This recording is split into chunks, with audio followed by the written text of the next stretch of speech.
Bonjour à tous. Alors au soleil à mon bureau d'Antibes, sur les remparts, lieu béni de ma jeunesse, je vais vous faire un dernier message. Non, pas un dernier, pourquoi un dernier? Un énième message de la vraie résistance.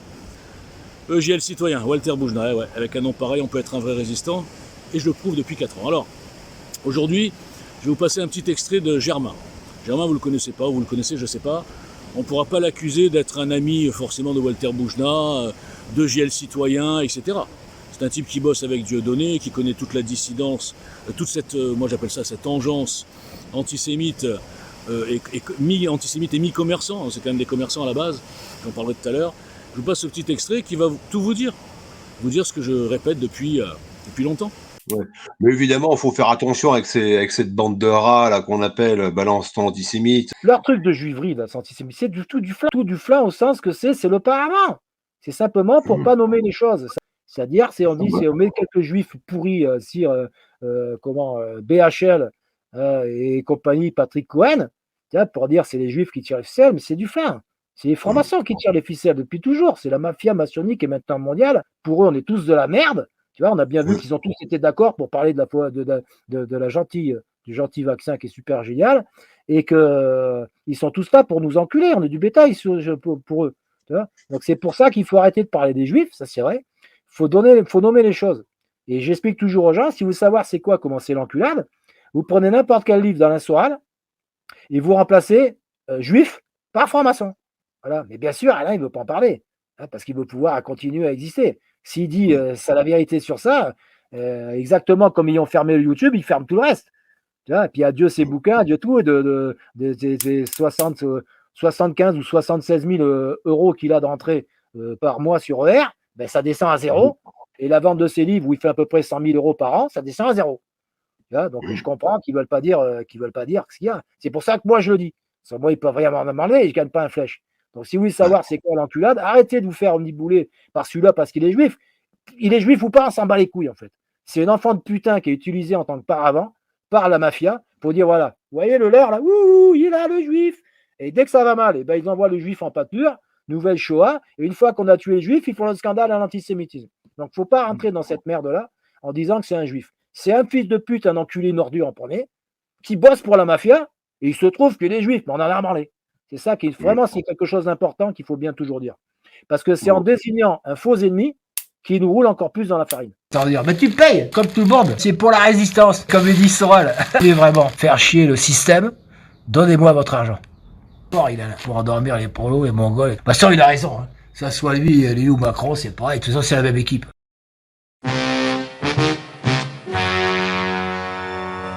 Voilà, donc vous avez compris.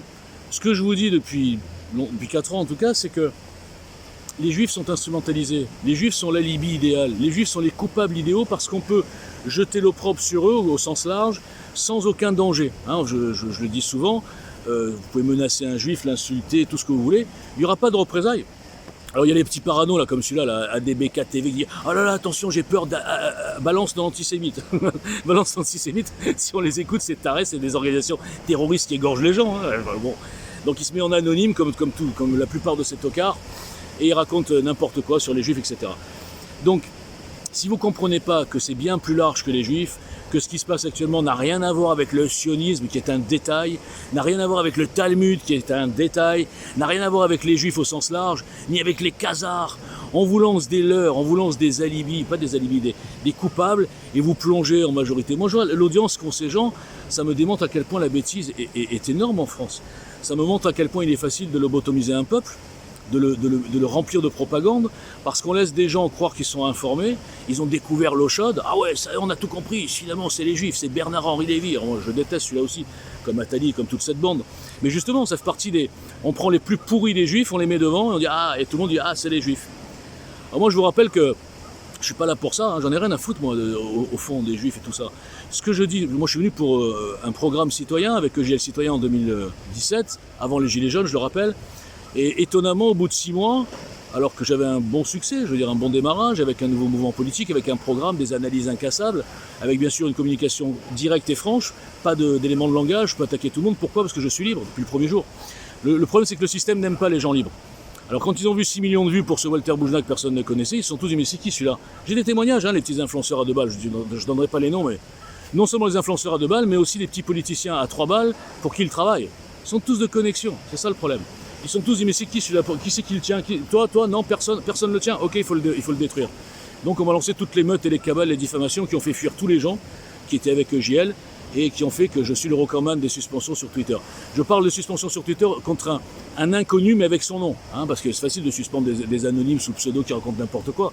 Par contre, une association citoyenne déclarée avec des adhérents, etc., avec un programme normal, c'est pas des appels au meurtre, etc., eh bien suspendu 40 fois, complètement rendu invisible à chaque fois que je monte.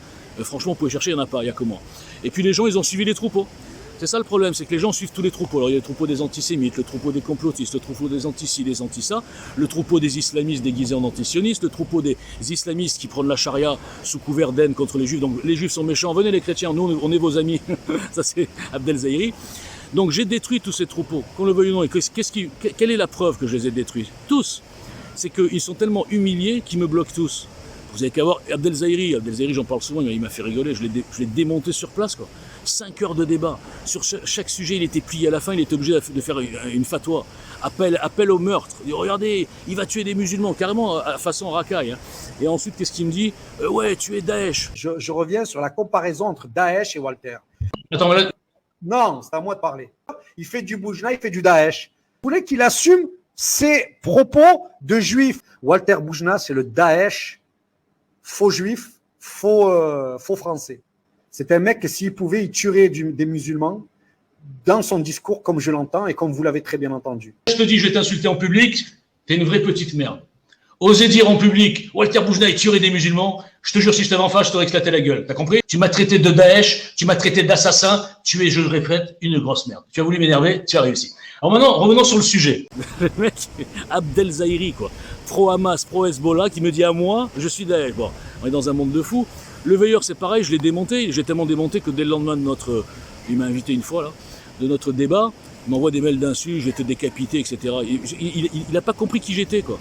Les menaces, ça fait 4 ans que j'en ai, j'emmerde tout le monde. J'ai mon adresse, j'ai mon nom, j'ai tout ce que vous voulez. Et je peux attaquer qui je veux. Les islamistes, les anti... Qui je veux, j'en ai rien à foutre, d'accord? Personne ne me fait taire.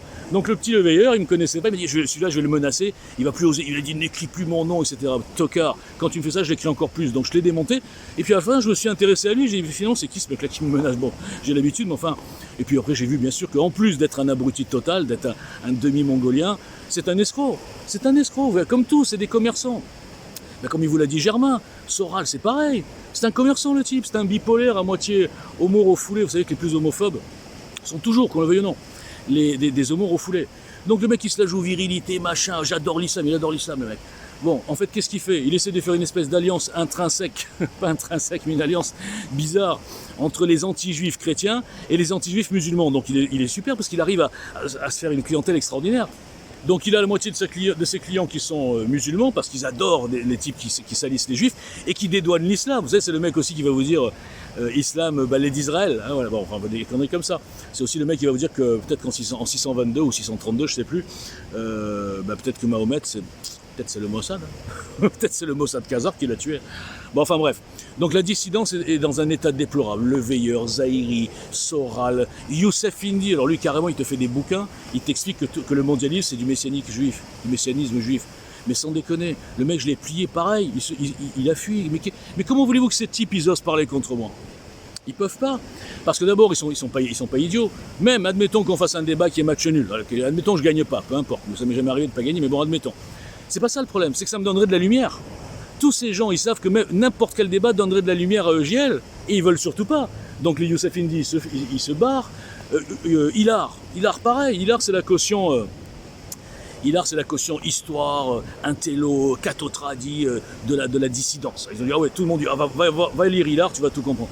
Mais Hilar, il n'y a pas besoin de le lire, on voit 2 interviews, on voit un petit peu sa jeunesse, on comprend le problème qu'il a. Il a un problème déjà d'identité à la base, il a un problème d'éducation religieuse, et depuis qu'il est tout petit, on lui a dit attention, méfie-toi du juif perfide.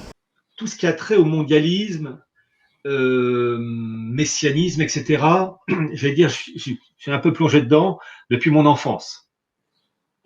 Puisque, venant d'une famille catholique traditionnelle, on m'enseignait, enfin moi, il y a mes sœurs, le côté, le judaïsme mosaïque, et puis l'attente du Messie, incarné, pour ceux qui sont catholiques, par le Christ, et que les Juifs, et ça c'est l'enseignement que j'ai reçu quand j'étais enfant, je me rappelle encore avec ma sœur, ma mère qui nous disait qu'on ne devait pas être antisémite, qu'on devait être anti-judaïque, c'est-à-dire se méfier du judaïsme rebelle, la synagogue aveugle. Il fallait à la fois se protéger de l'influence délétère du monde juif rebelle. Donc déjà, j'étais préparé depuis mon enfance à ça. Quand je suis tombé sur une thèse écrite par un juif, je crois qu'il était suisse, je crois, qui s'appelait Nathan Feinberg, et qui expliquait le rôle des juifs dans le traité de Versailles, 1919. Et entre autres, l'action des juifs pour la protection des minorités. Et la thèse, la voilà, c'est Nathan Feinberg, la question des minorités à la conférence de la paix de 1919 à 1920 et l'action juive en faveur de la protection internationale des minorités. Je vous montre la couverture de la thèse. La question des minorités. Voilà. Et donc l'intégralité de cette thèse, et à la fin de cette thèse, donc de 1929, il y a tous les groupes qui ont soutenu ces juifs dans le traité de Versailles, les naïbrites, le Congrès juif américain, qui lui-même soutenait le président Wilson, et il y a toute la liste du groupe de travail ayant élaboré ça, et celui qui dirigeait ça s'appelait Léo Motzkin. Et Léo Motzkin était un ancien collaborateur de Theodor Herzl. Et la plupart de ces juifs, d'ailleurs, dans ce groupe de travail, étaient sionistes. Autant de sionistes dans ce groupe de travail, mis à part un ou deux, tout le reste était sioniste. Et il dit, je suis pas du tout antisémite, je me méfie juste du juif perfide. Donc dans cette tête un peu de détraqué, je le dis gentiment, détraqué c'est pas méchant. Détraqué, c'est pas une insulte, voilà, c'est pas les insultes que je prends moi dans la gueule, qui touchent la famille, etc. Donc il est un peu détraqué, et donc le mec il voit tout par le prisme juif. Tout ce qui se passe dans le monde, c'est les juifs qui organisent. Qu'est-ce que vous voulez que je vous dise? On peut pas lutter contre ça, si ce n'est que je le rends en face gentiment, sans insulte, je pourrais démonter ses contradictions. Je l'ai fait sur 2 ou 3 vidéos, mais qui les regarde? Personne. Parce que les gens ont besoin d'avoir des idoles. Donc quand ils voient un type qui a 3 vues, ils se disent celui-là il vaut rien, il a 3 vues. Ouais, ils savent pas pourquoi j'ai 3 vues. Ouais, ils savent pas que j'avais 6 millions de vues par semaine sur Twitter au bout de 3 mois quand je suis arrivé, avant qu'on s'occupe de mon cas. Donc le vrai résistant, les gars, c'est moi. Parce que tous ces gens-là sont pas suspendus. Ils ont leur chaîne, ils ont leur oseille, ils ont leur compte PayPal, ils se font les couilles en or sur l'antisémitisme et la bêtise de ces gens, de leurs fans. Ils vivent très bien de leur antisémitisme. Moi je vis pas, d'abord je ne manque pas d'argent, mais moi je suis rendu invisible. Alors posez-vous la question, pourquoi rendre invisible un type depuis 4 ans? Parce qu'il est fou. Il faut encore le prouver, il faut juste voir le programme et voir à quel point EJL était en avance en 2017, avant les Gilets jaunes. Donc les gens ne comprennent pas ça et continuent à rester dans les troupeaux d'abrutis.